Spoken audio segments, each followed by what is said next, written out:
Welcome back. You're now watching the political segment on The Wicked Show. On today's segment, we will be discussing post-2023 elections and the way forwards. So elections come and go, but the conversation remains, and we have elections every 4 years. Will we continue complaining? How do we prepare for elections? Or do we just wait a year before elections before we start mobilizing, holding people accountable just because we want to win? And when elections are won or lost, what are the next steps? And having that conversation, we have an astute politician who has been in politics from his student union days at the University of Jos. He's also a historian. He was the deputy governor of Nasarawa State and then proceeded to become the Minister of Information and also ran for the position of governor of Nasarawa State. In the recently completed elections, he was the Director General of the PDP's Campaign Council in Nasarawa State. Joining us in this conversation, our guest is Labaran Maku. Good morning and welcome to the show. Thank you, my colleagues and the viewing public. Thank you very much indeed. It's a pleasure having you on. We're talking about the way forward, but let's hear your thoughts on the recently completed presidential and gubernatorial elections in Nigeria, which we've had over the last couple of months. Well, talking about elections in our country has always been a very complicated issue because as a nation, we've been struggling with elections since 1964. And in spite of the changes that have taken place in terms of nomenclature, in the names of the electoral bodies, we don't seem to be getting out of the vicious cycle of electoral problems, organization of elections in our country. In 1958, we had the Election Commission of Nigeria. That was the one the British set up to organize the independence election, which went fairly well because the British were in charge. There were issues in terms of the size of regions and balance of power, but the election itself wasn't a major issue. But in 1960, the government of Nigeria formed the Federal Election Commission, which organized the 1964 to 1965 general election. And then the problem started.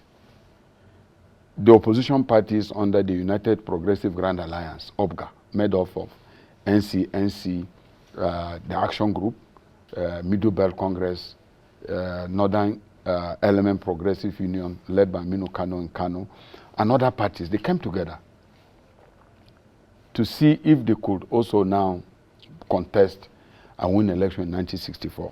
The ruling party, the Northern People's Congress, and other parties in the South, they came together. Some factions of Action Group, they came together to form the Nigerian National Alliance, NNNA.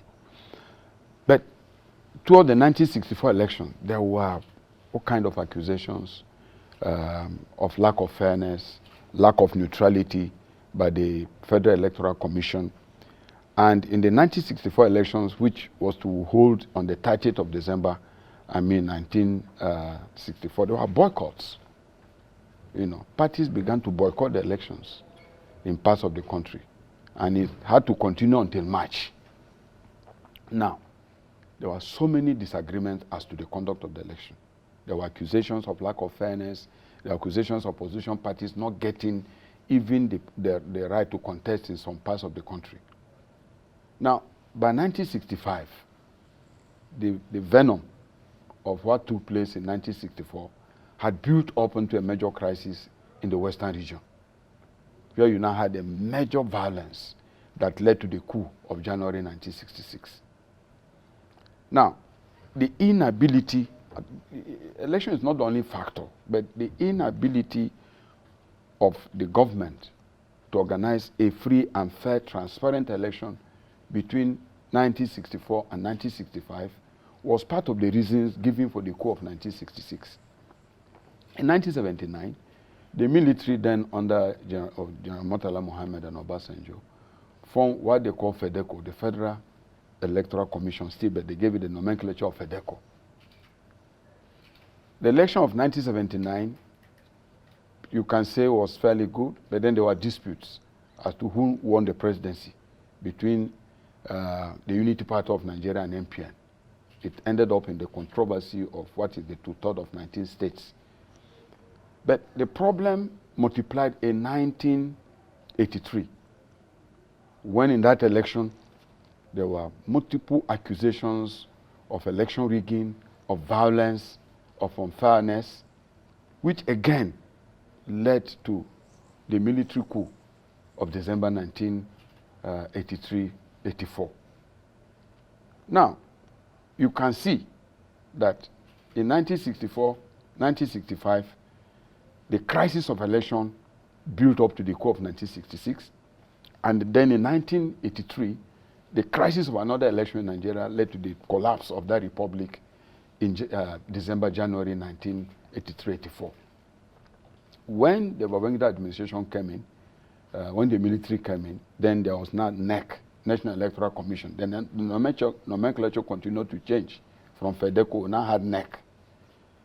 Again, between 1991 and 1993, we had issues about whether the military was sincere to go or not. And I was then a reporter, both in the standard newspapers and also the political editor of champion newspapers in Lagos. In 1989, when the military decided to set aside all the parties formed by the politicians and bring up their own parties, NRC and SDP, I wrote then in the Standard that that was the end of the transition, that I couldn't see how the military would form party for politicians, because the parties that were formed did not have the natural progression of the history of Nigerian party politics. And so, to compel parties that had different ideologies into two camps, I knew there would be problems.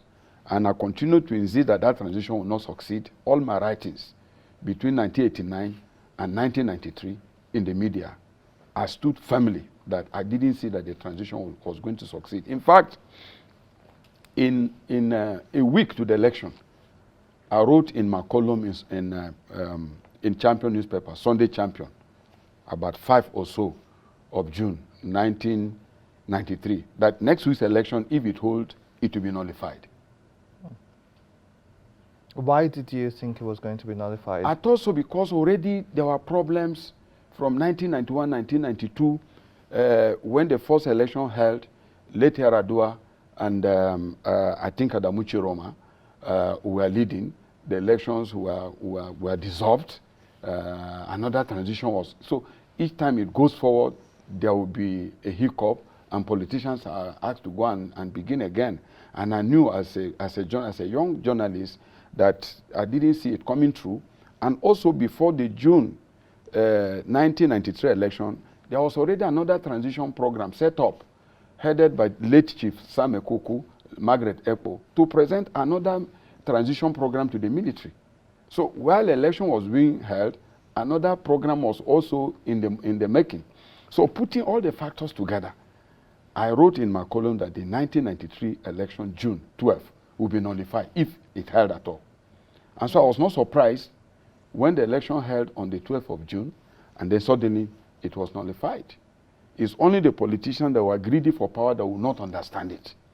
I remember we had a forum with late Governor of Lagos, Jack Conde, when he suddenly wanted to contest for the presidential election. I asked him, because I was a member of the editorial board that interviewed him, what did he see wanting to contest this election, because I could not see light at the end of the tunnel. And he started talking about how, it's God's time and so on. I know late Jack Conde was a very, very seasoned leader, seasoned journalist, and a well-respected Nigerian politician. But I couldn't see the light in what was going on. In the crisis of that election, I lost my job in Champion newspaper because I was sacked in August of that year because of the story I authored in Champion newspapers. The MD of Champion, Henry Odukomaya, was sacked. What was the content of the? Well, that is not the major focus of this interview, but I have been a victim of lack of free and fair elections as a journalist. So definitely the transition ended up in the nullification and the crisis that built up. And then, of course, the late Abacha came with his own, and everything pointed to self-succession, because all the 5 parties ended up nominating one person for the election that was to come. Now, somehow, Abacha suddenly died, and then Abdulsalami came.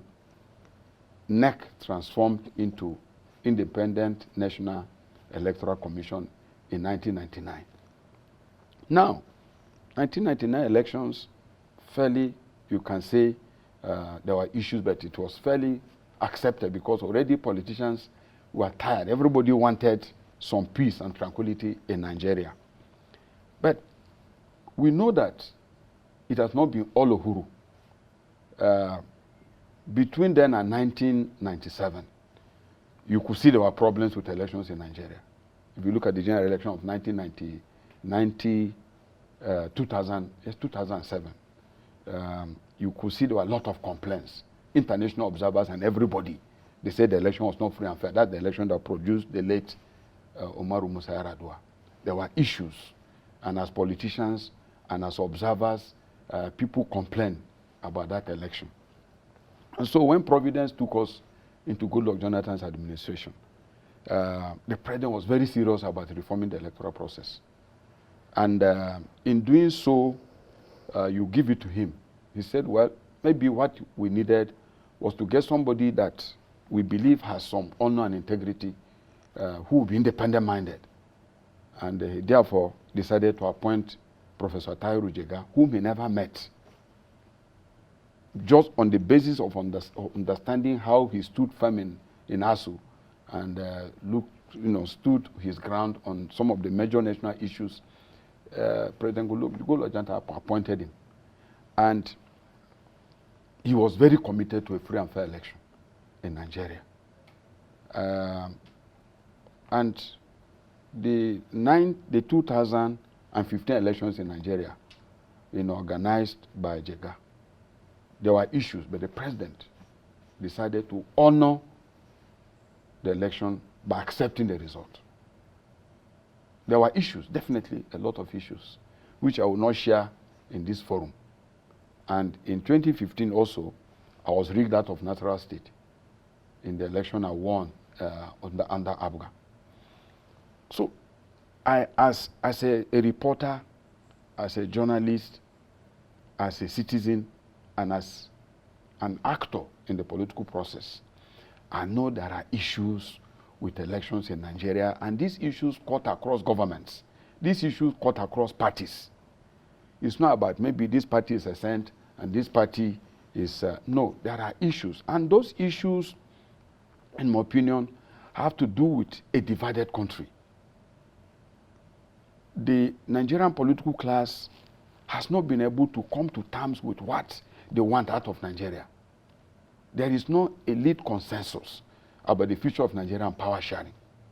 So people gang up under tribe, people gang up under religion, people gang up under anything that can express their interest, and that then make elections very difficult to run.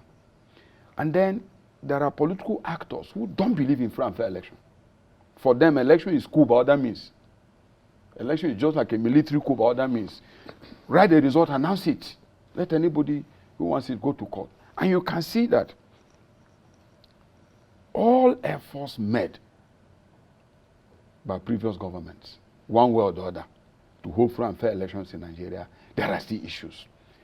If you want to see how terrible elections could be in Nigeria, go to local government elections organized by state governments. You will be shocked. There are no elections.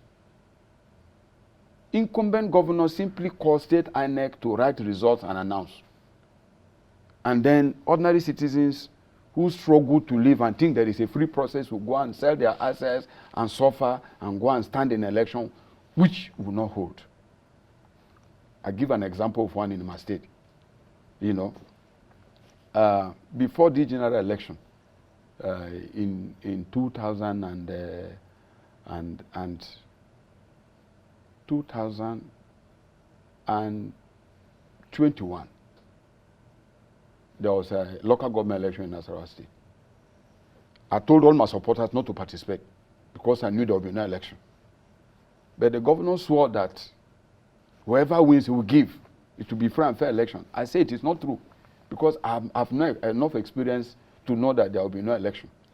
So PDP went in and they contested with APC.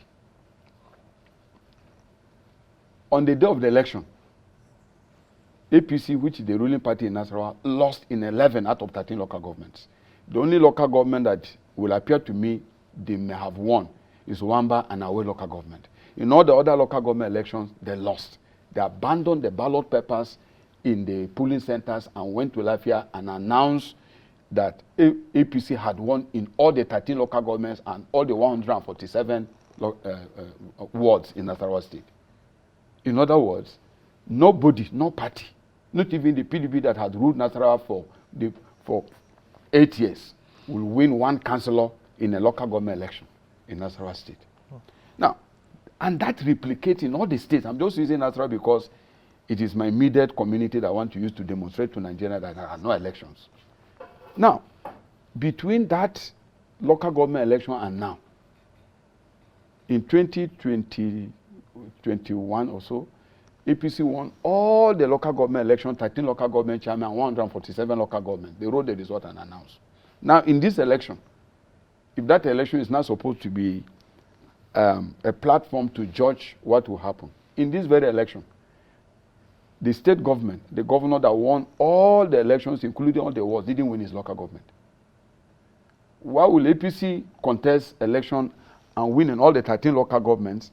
The governor now that won his local government and all the 12 councillors in Akwanga didn't win the local government election in the governorship election. The deputy governor that won all the 10 wards and all the councillorship in Doma didn't win his local government election. Now, it's to tell you that we are just joking. For me, the 2023 general election in Nigeria is yet a demonstration of the fact that we have a lot of work to do to get our country on the right path for this democracy to be sustained. Because democracy's difference with other forms of governments is that democracy insists that nobody should rule if the people have not chosen him. Democracy gives the people of every nation that is democratic the power, the sovereign will to choose those who will rule them in elections that must be free and transparent. And that is the only way that you can get anybody to work in a democracy. The moment the electoral system is wrong as it is in Nigeria, and people can cut corners or buy their way to power and bypass the people, you have corruption, you have crisis, you have violence, you have lack of development, because then no genuine leaders can emerge. And this has been one of the major factors why Nigeria has not moved forward. We've been running democracy since 1999. It's the longest stretch we have been in this democracy. I remember our president weeping on television in 2013. I mean, is it 2011? After that general election. He wept. He complained that the election was not free and fair. And so when Providence brought him to power, my own hope was that if nothing will happen, he should leave Nigeria with a very, very transparent and coherent electoral system and improve on what we did. Since he has not come and he has complained in previous election, including weeping, my own expectation was that when this government will leave, they should leave Nigeria with a very transparent, coherent electoral system that works. But from what we have seen now, I'm sure everybody in government will understand that there are issues. Now, I don't want to look at it as just a matter for the INEC managers. There are many good, well-intentioned people in INEC. Jega was a personal friend, and I used to know him very well before I came into government. Professor Mahmoud, I knew him in my days as student in Unijos because that time he was already doing his master's degree program in Oxford, and he used to come and part-time lecturer in the university. And I was, of course, an undergraduate. So I used to know him. We know each other since that time, which is almost like 40 years now. Now, intentions are different from operating systems. In this election, there are redeeming features. And that redeeming features is the employment of technology to reduce human influences and factors. And the employment of beavers, the bimodal voting Accreditation system. That is a credible improvement. In the same, if you look at this election, the numbers have come down. The bogus numbers you used to see have come down. Where one state will announce 2, 3, 4 million. We didn't see it in this election because ghosts cannot be photographed. So in this election, you can be sure that only human beings voted. But then the management of the election, you now have the human factors. You undertake an election, like the presidential election. The uploading of the results from polling units was somewhat delayed, raising suspicions about where were the results between the time of voting and when they were announced. But over and above this, ruling parties find it difficult to leave power. And so long as INEC or electoral commissions remain in the hands of ruling parties, we will never have free and fair election in Nigeria. And so my thinking, and this is one of the prime reasons why I came on this program, not just complaining about what has happened. Now, with the change of nomenclature of INEC from EC, Election Commission of Nigeria, up to this one now, changing nomenclature will not give us free and fair election. Appointing the best people in the world in an electoral commission controlled by the executive arm of government will not give us free and fair election because of the way we are. In the United States, there's no federal electoral commission. It's state governments, state electoral commission that organize presidential elections according to their rules. But if you ask state government to organize the election here from what we have seen in the local government election, it will be far much worse. In fact, there will be no election. So what my mind is telling me, because as a citizen, I feel frustrated that our country can't make it. Why? A brilliant country, a great country, with all the manpower, with all the knowledge reservoir that we have, with all the brilliance that our people show all over the world, we can't simply organize a free and fair election. It's a shame. So what do? It's a challenge for both the political class, for the media, for every citizen of Nigeria. And my suggestion is, we should take INEC completely out of executive arm of government control. How do we do it? I'll make these suggestions. 1, federal government should not appoint INEC commissioners. The federal government, whoever should not appoint, the president should not appoint INEC commissioners. INEC commissioners should be appointed by registered political parties. Should be appointed by registered political parties. In other words, INEC should be composed by nominees of parties. Let the parties look for the best among them, appoint them as commissioner, then the National Assembly will screen them and pass them. If they have issues in terms of, because the idea was that INEC should not be partisan. But so long as the executive arm is appointing them, it becomes a problem. For example, my thinking is, if PDP, APC and all the major parties have commissioners in INEC, it will not be possible for any decision to be made there that will offend their parties and they will accept it. So let the political party, after all, it's an election. All the parties are going to participate. The rule should be the idea is to achieve transparency. If the parties, either the parties do it or every state government controlled by their party should nominate their own INEC their commissioner onto INEC. PDP control state will nominate their members. APC control state will nominate their members. And then the Nigerian Labour Congress, representing the workers of Nigeria, should have a commissioner in INEC. The media, who are the watchdogs of democracy and agenda setters, should have their own nominee in INEC. Then the organized civil society should have another nominee. Now, these people, when they are approved, should now nominate somebody among them to be the national chairman. And the agenda should be simply to organize election, one election. The moment that election is gone, you're also gone, except you are renominated by the platform that nominated you.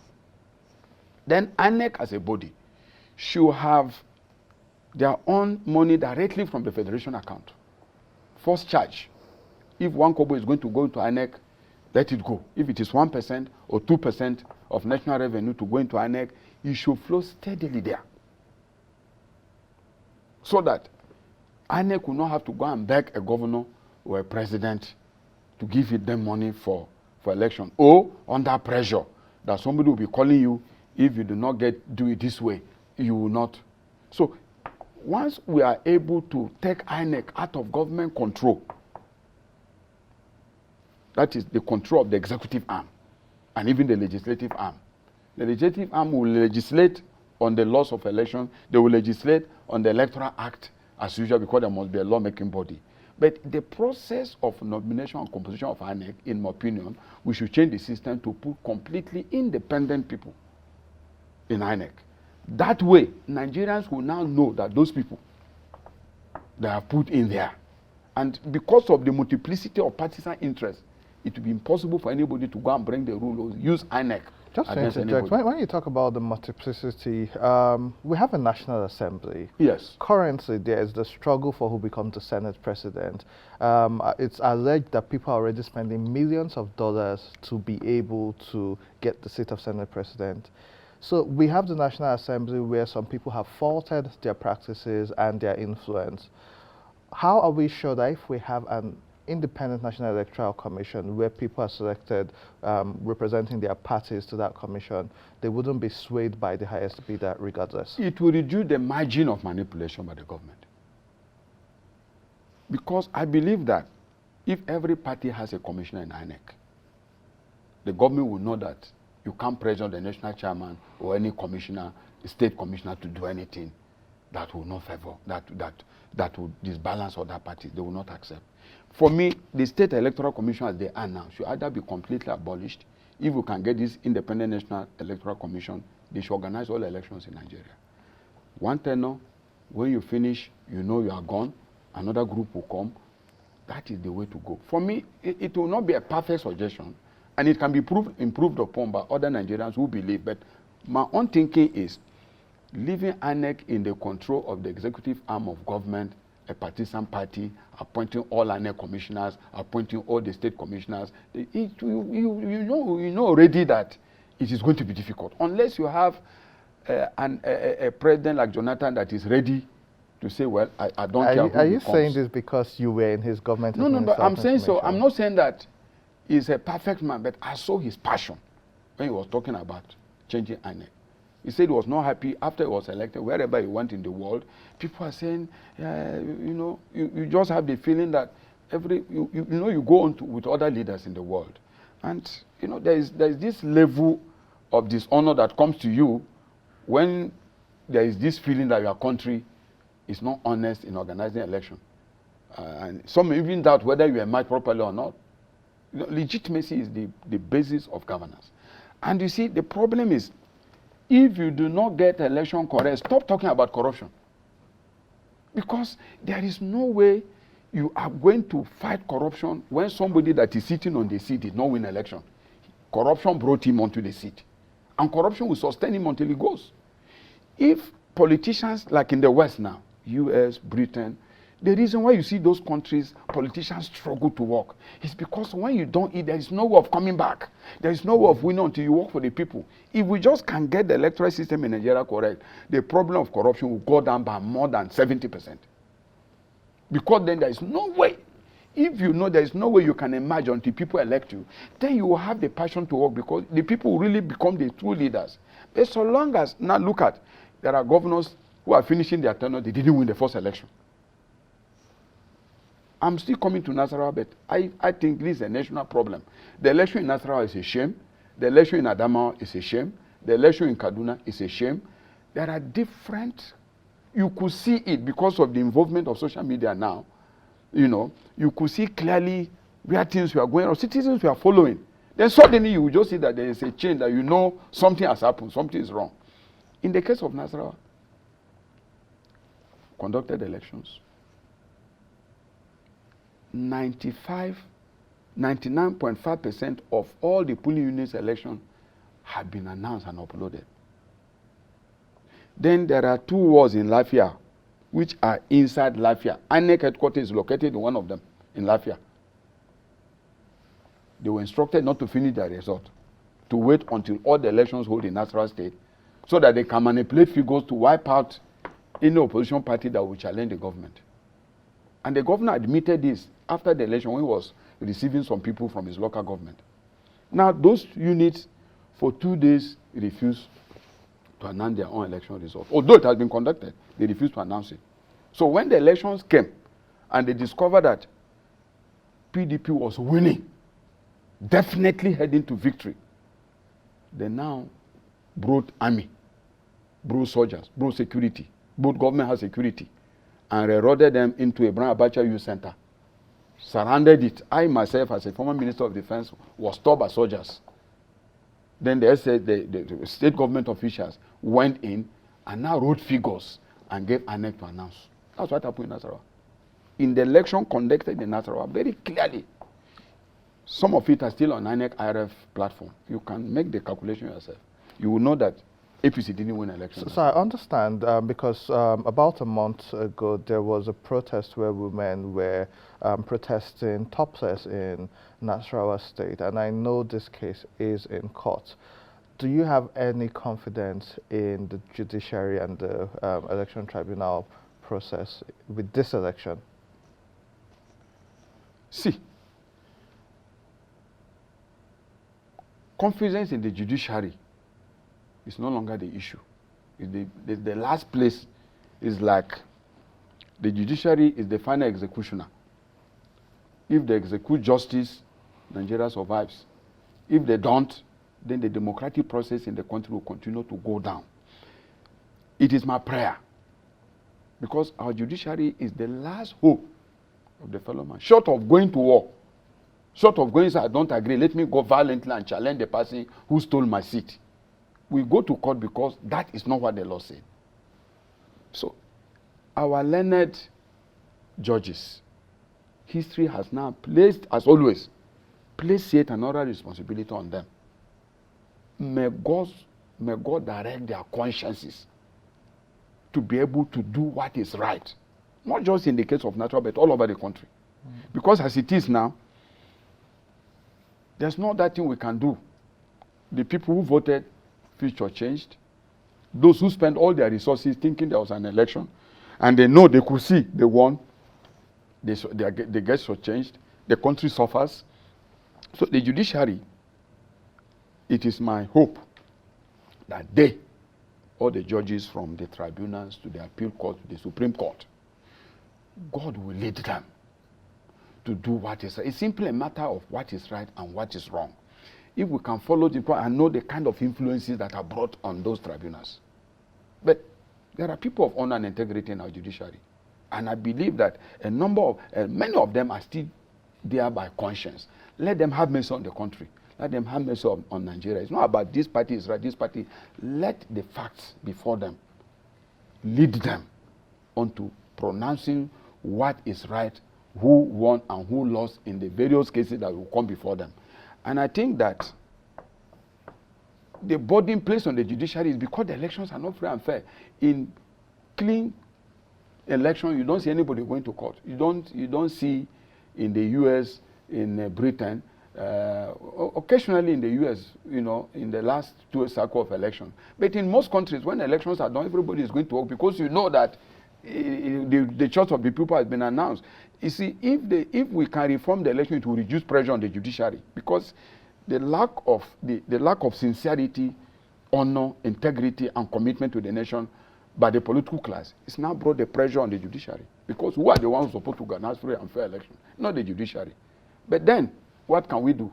We now go back to them to decide something that should not have gone to them in the first instance. We are praying that they will do so because the responsibility is on them. I have confidence that, because confidence or not, they're the one that will do it. So you should say we should pray for the judiciary. It's more prayer than just confidence. And I believe that by the grace of God, they will do what is right and bring calm to the nation and bring hope to it. But the greater challenge, as I was telling you, is to get the electoral process right. Because the survival of Nigeria depends largely on it. Whether good leaders will emerge to run this country depends largely on it. And the history of elections in our country show that we have a major problem. And I'm begging all politicians like me. You see, I said it the last time. All of us will do better if we accept that anyone that loses, go. Don't give anybody seat to me. When you lose, you lose. When you win, you win. Let the country win. After all, what is it? If you truly want to serve because of the future of the country, why will you go and break the rule and announce yourself at all costs? You know clearly you didn't win, but you are ready to break down the country, to do everything, to create violence, to use security, to do what is. Look at the drama in Adamawa, for example. Look at that kind of drama in a country. You've made lots of insightful points, but with the just concluded election now and the whole transition, what steps can the government take to ensure the transition of power is smooth? Because we're a month away from that. I can't advise government on transition. The laws decide what the government should do. The process of how president is inaugurated. So, I mean, government does not need any advice on to inaugurate a new government. We have had different presidents for inauguration of a new president. It's law governed. It's process governed.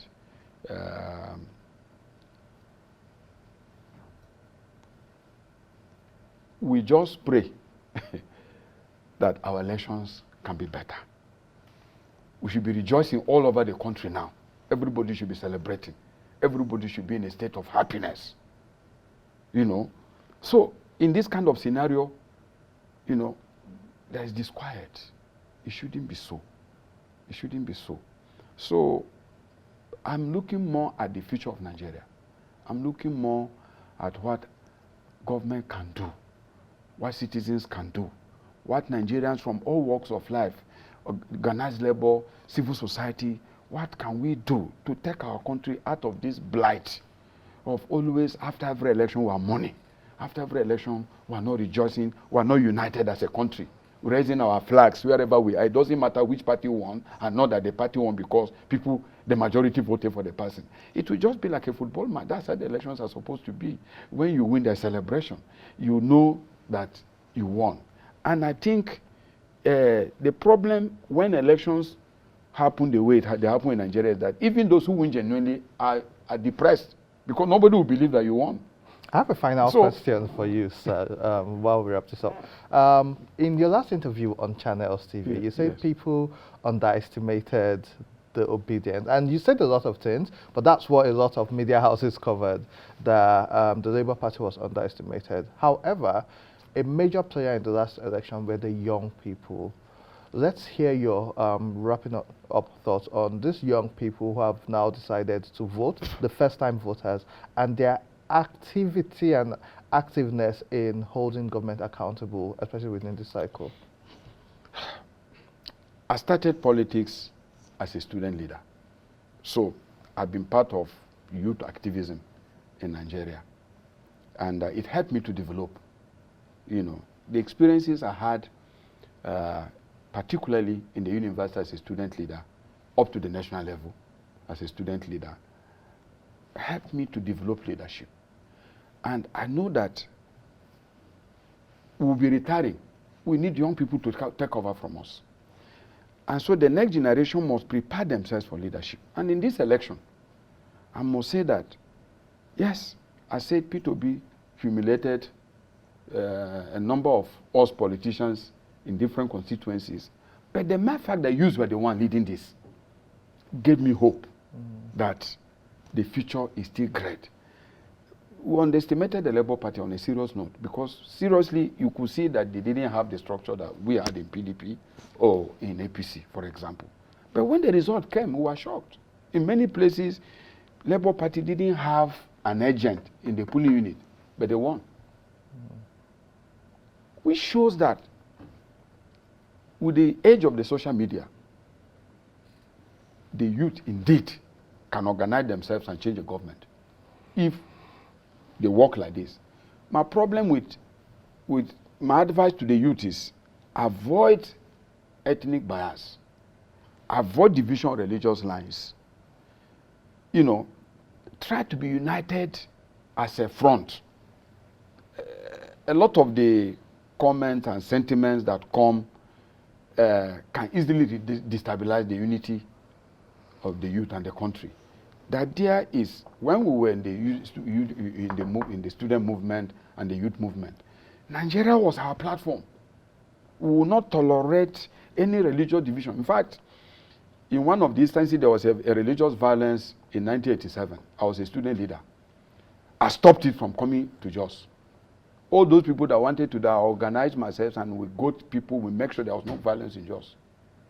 That is the way we were made. We are preparing ourselves to see that our country runs. The unity of Nigeria is non-negotiable. It's a beautiful country. It's a wonderful country. I mean, I've been Minister of Information defending Nigeria wherever I went. There is no country like this. I can tell you this. There's no country like this. The vibrancy, the cool climate. Look at the Dubai we go, is in a desert. You can't go out of your hotel room and enjoy life. Here you go, here there are trees, there are forests. You can go. This is a country that people would like to come 247, 12 months of the year. You have no problems. This country, we must raise it again. And we can do so only if we allow patriotism to take personal interest. I must not win election at all costs. If I lose, let the country win. But as it is now, there are politicians, I'm ashamed, who don't care what happens. They must win. And that is why you see them floating. This problem is caused by the political class. I must say this. INEC itself is also a victim of the political class. But you need strong characters. INEC alone cannot solve this problem. I told you before. We need fundamental reforms. And we need to rededicate ourselves to the country.